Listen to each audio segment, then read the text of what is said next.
Guys இந்த some பாருங்க.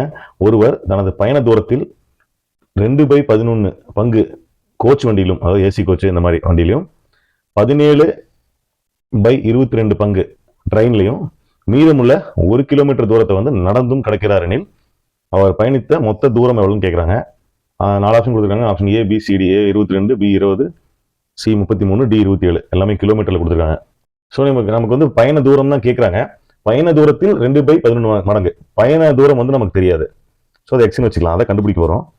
பயண தூரத்தில் 2/11 பங்கு அப்படின்னா பயண தூரத்தில் 2/11 பங்கு இப்படிதான் எழுதணும். அதை அடுத்தது மறுபடியும் பயண தூரத்தில் அதாவது கோச் வண்டியில, ஏசி கோச் மாதிரி ஒரு வண்டியில கிடக்குறாரு.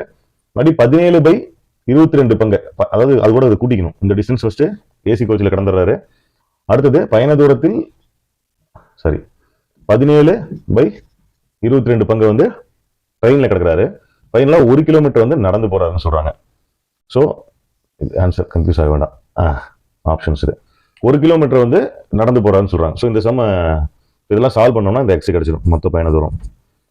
ஸோ மொத்த இப்போ இது வந்து 2x/11 + 17x/22 + 1 வந்துடும். இது காமனாக எல்சியம் எடுத்தோம்னா 22ங்கிறது எல்சியம். ஸோ 11 இருக்கு, மேலே 2 பெருக்கணும். 22 வரும்னா மேலே 2 பெருக்கணும். 4x + இங்கே 22 இருக்கு, 17x அப்படியே போட்டுக்கலாம். ஸோ இங்கே வந்து 22ஆல் மல்டிபிள் பண்ணிக்கணும்.